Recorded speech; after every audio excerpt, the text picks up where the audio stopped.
connection that you and Harley have to Gil is why we're all here today. You all made this happen. And so just a very quick history lesson. Harley and Steve brought a wonderful program to Roxbury Elementary School many, many, many decades ago.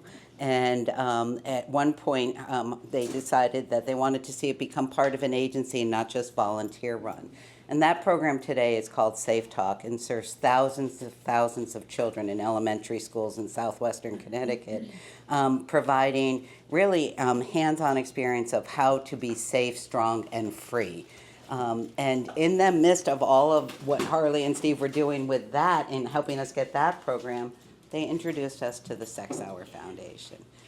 And together, what all of you have done, and there's some very just quick numbers on the sheet in front of you, is you have literally helped thousands and thousands of children in local middle schools and high schools throughout southwestern Connecticut. And what was really exciting when Jamie reached out to me, I never had the chance to know your wonderful dad. To hear you all speak and to see what is being carried on in his honor and the children that are being helped really ignited in me the idea of bringing the program, the funding from this special gift to the elementary school level, because that's where we really need to start making a difference. And so we are thrilled to honor Gil's legacy by putting it towards the elementary school program called KidTalk, which has just been piloted. Diane Chiapetta-Fox is the principal of Ham Ave, and we're going to have her speak in a little bit, because we do know that TeenTalk, KidTalk, which is at the elementary school, and our program in the Boys and Girls Clubs, which is called Club Talk, makes a huge difference in what we're doing. But I can't say it as well as my partner in crime, Suzanne Korsetz, who Suzanne's our chairman of our board, but prior to that, she's retired from the world of education, but she was the principal of Brian McMahon High School. One of the first gifts that the Sexauer Foundation gave us for Teen Talk, we went to Suzanne and we said, we have this most generous donor who wants to help us bring this program to you. She said, nothing's free. What do you mean? And when Suzanne retired, years after having the program there, she made sure that the program continued to be funded by the school budget itself, which is really unheard of today. I don't know what she holds over all the principals that have come in after her. But she has truly made a difference. So Suzanne, if you can just speak to the impact of Teen Talk and the Sexauer funding of it. Anonymous donor, and I literally have thanked you hundreds of times to thousands of people, because I believe that the Teen Talk counselor at McMahon and everywhere, but I can only speak from my place, literally saved lives. Literally, there's not a job description in our school that fits what a Teen Talk counselor does. So it wasn't just someone who came and was extra hands, who did kind of what the overflow work. This is someone who did unique and special work. And I know that we talk about the mental health crisis of today, but I'm like, there was a mental health crisis always. When you're in a building with 2,000 teenagers, someone's always losing it, right? Because their lives are hard, and I think it's harder and harder to be a kid. But the Teen Talk counselors, the uniqueness of the program was the principals get to work with that angel who fell out of sky and landed at my high school to make it what we needed at McMahon. So they did anything we needed. They did individual counseling, they did group counseling, they did education of my staff. They were, as we've been joking over here, my background is in math. I wish I had all the right words to say what this program meant to us. There's not anything like it.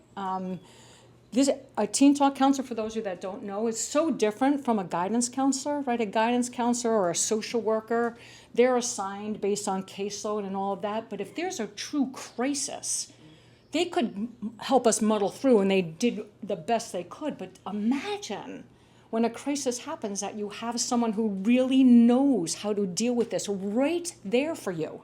And they have this amazing staff behind them to say, we need extra help, we need this, we need that. It's the most marvelous thing on earth. I would, and being a math teacher, I would give up a math teacher before I would give up a TeenTalk class. And that's saying a lot. So I thank you all. I thank your generosity. I thank your vision. I thank Sherry for somehow you guys all coming together, and I thank you for coming to Brian McMahon High School, because literally lives were saved and children and families were in a much better place having worked with the TeenTalk counselor at McMahon. So thank you so very much. Thank you, thank you. Hard act to follow.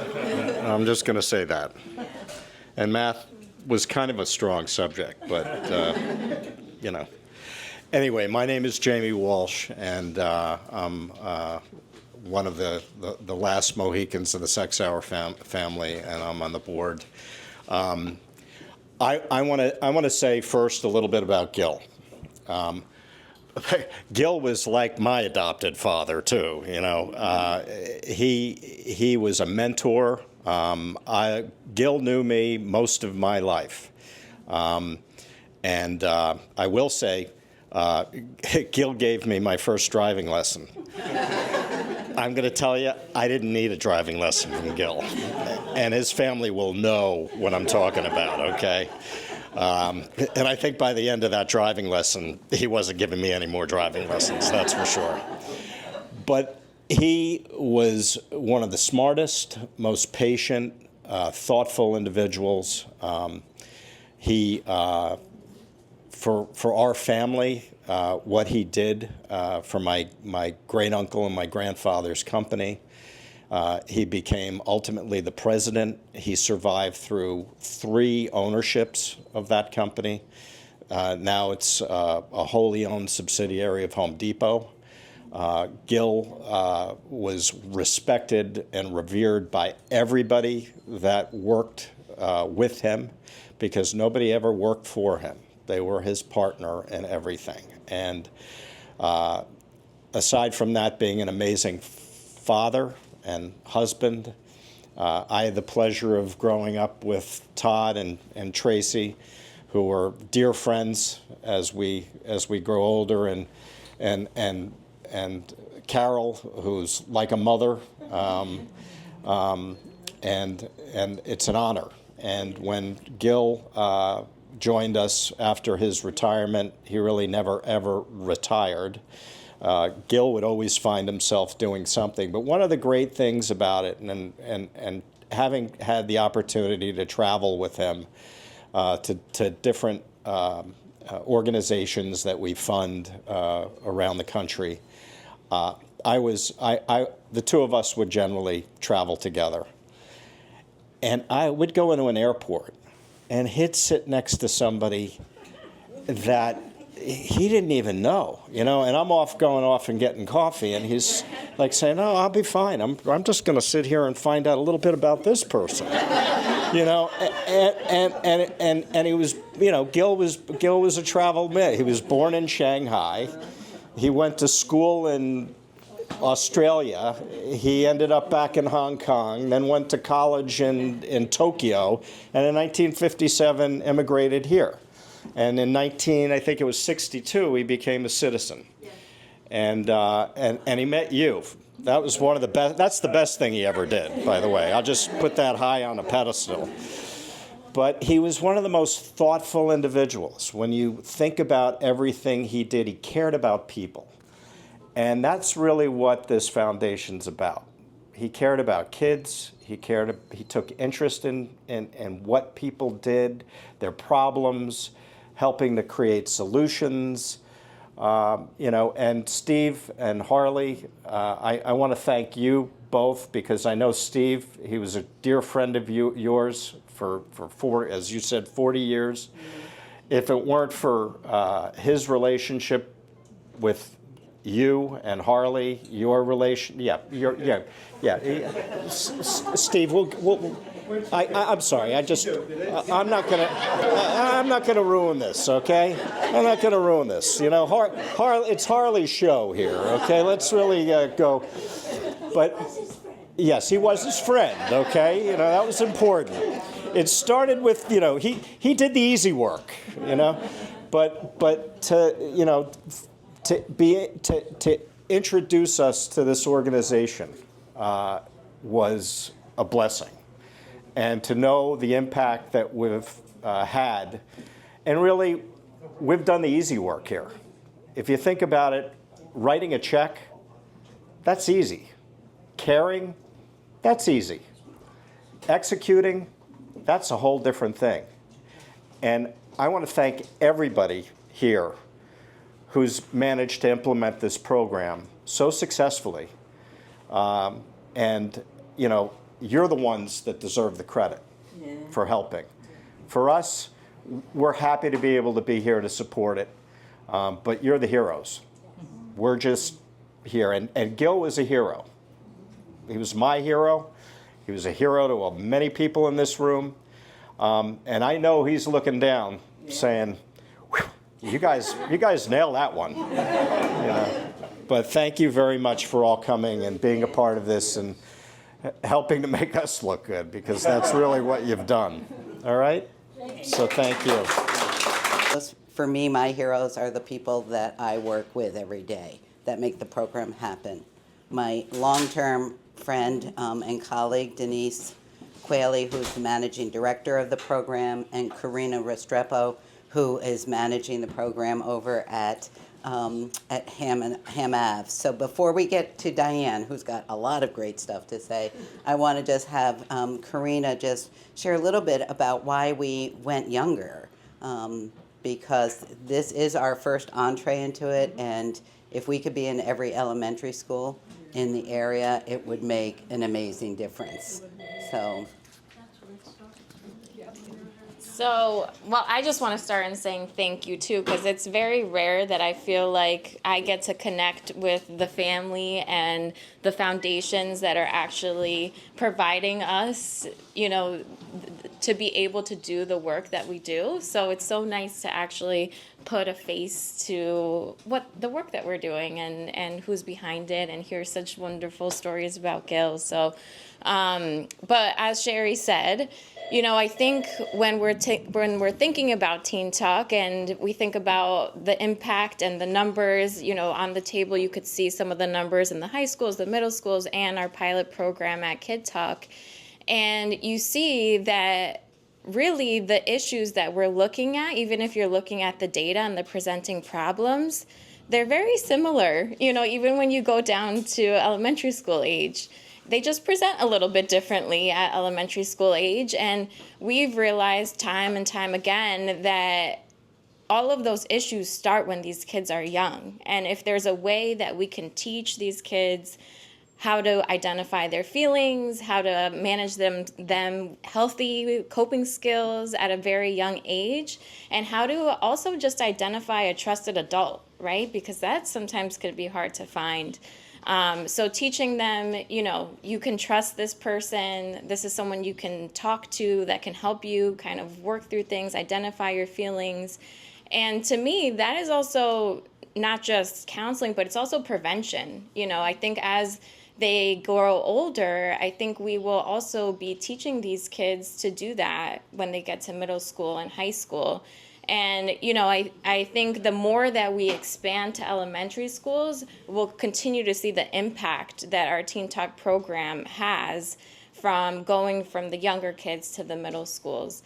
And one thing that's been really nice in the elementary school at Ham Ave is that in Greenwich specifically, we also have it in the middle schools. So we also not only teach them that they can have it young, but then we transfer them over to another counselor that kind of, it's a nice handoff, right? So, and we can do it in a really nice way where the counselors can meet each other, meet the kids, do a nice transition, where it's not so scary. Because I think when any transition is hard for kids, so when they go to middle school, it's a whole new set of faces, teachers, everyone's different. So even just knowing that one person when you go to school that first day can make a huge impact for that kid throughout their middle school too.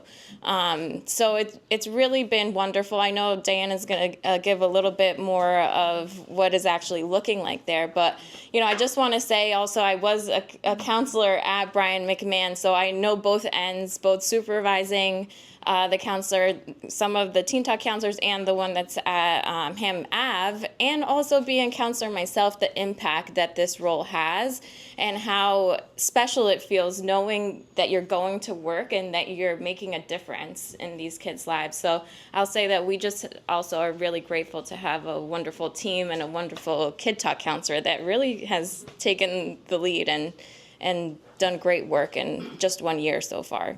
So Wonderful person. It's lovely to hear all the words about him. For those of you who don't know me, I'm Diane Fox. It's my second year as principal of Hamilton Avenue School, but I'm a native of Greenwich. I'm a Greenwich High School graduate, and I had spent most of my career at Greenwich High School in various jobs there, and then took a chance on Hamilton Avenue School. For those of you that don't know about Hamilton Avenue School, it's one of 3 Title I elementary schools in our district. I'm fortunate enough to be able to share this, that my mother and my grandmother both went to Hamilton Avenue Elementary School, which is really cool. Yes, so we have deep roots within that area of Chickahominy and also in Greenwich. And Hamilton Avenue in the neighborhood of Chickahominy is very much the same as it's ever always been. We have a beautiful school of kindergarten through 5th grade students, as well as now 5 sections of preschool at our school. So we run about 310 students, which is a nice size for an elementary school. When the district came to me and said, Kids in Crisis is interested in piloting something called KidTalk, and I jumped on it because I am the person who is like fierce for my school. And having been at the high school and knowing about the TeenTalk counselor and also working with our middle school so closely, knowing about the counselors there, I was all in, 100% in. And this team, Karina and everybody, Denise, they've been so wonderful in working with me, giving me voice and choice, and the opportunity to participate in who we hire for that position has been wonderful. And I have to tell you, we have onboarded last year in May the most wonderful person, a social worker named Mariana, who's trilingual, which is amazing for us. She speaks both Portuguese and Spanish. So having her be able to speak all of those languages, I think we only have maybe 1 or 2 others that work in our school that speak Portuguese. It's been really seamless. And, I am super flexible. Everybody that I've worked with has been really flexible. We've been able to create this program the way that we see fit and what makes sense for Hamilton Avenue School. And we've given Mariana lots of flexibility and the ability to take the lead on some of the things. But the key point is the wraparound services that she can provide. We do have a full-time social worker and a full-time psychologist at our school, but Mariana's position is so unique, as you said, I concur with that, is she can do things that they can't do, right? So she can provide services or connections to outside resources. Our other mental health team members can do that as well, but she just does it in a different way.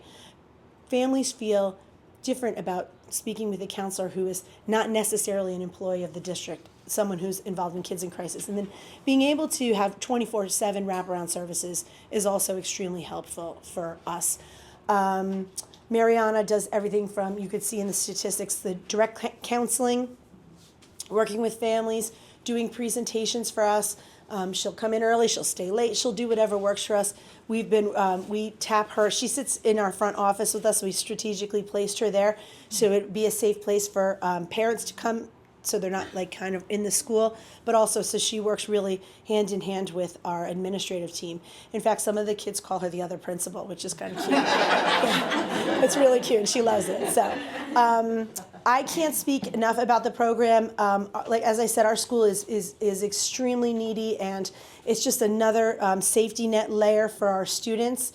I would be happy to talk about it or answer any questions about it forever, because we're just so fortunate that you guys reached out and that the district took a chance on our school and didn't give it to one of the other schools. So we're just happy, and we're continuing to develop it and grow it and modify it as we see necessary. But it has been really a game changer for Hamilton Avenue School, so we can't thank you enough. Wasn't for the support that we receive.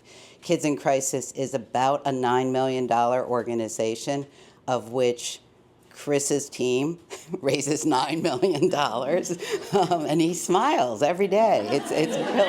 It's really remarkable. But we wanted to give the opportunity for all of you in the Silva family to speak as well, because I know there was discussions about how you were going to carry on this amazing man's legacy, and we feel honored and humbled that you've decided to do it through us and through the KidTalk program. So I think I saw you pointing your finger at your brother. She's local. You owe me now. All right. Well, I'm so happy to learn about the organization. I really didn't know a whole lot about it. I know because of Harley and Steve. You know, my dad always talked about how wonderful it was and how much he loves Harley and Steve. So I wanted to choose something local because I'm pretty invested in the local community here. I'm a physician in Stanford. I've been here for 27 years now. Yeah, I'm kind of old, I guess. Yeah, and I know my dad loved Connecticut, and I was so happy to bring him to Connecticut for his last 9 months of his life. He always wanted to live here and closer to me, and I'm happy that my mom is here now too. But it just means a lot to have this dedication in his name, in his honor, and he would just be so happy about it. So thank you for all the work that you do. I'm so happy that the foundation could contribute to such a meaningful cause. So in his name, thank you so much. I'm not going to let him off the hook. I'm not letting you off the hook. Well, thank you. I am not local. I live in Florida, but on behalf of our family in Florida, I brought my son with me, but my wife and 2 daughters also couldn't be here. I will share everything I've learned here today. I've heard him speak about the organization, but there's nothing like being here to learn really on the ground what you've done, and more importantly, the impact you've had on so many kids. I didn't realize it was thousands of children. So I guess what I'm saying, Jamie, is if I can help in any way with Sexauer Foundation and this organization, I'd be happy to do it, even if it's remote. You're welcome. Thank you. You're welcome. We'll take all the help we can get. Yeah. And what really resonated with me, among other things, is what you said about the execution and the people who actually conduct the business of what's going on here. I just want to give a heartfelt thank you to that, because I know that's the most difficult part. It's easy to conceive of these things, but to actually do it is a whole other dedication level. So thank you very much to everybody on the front lines.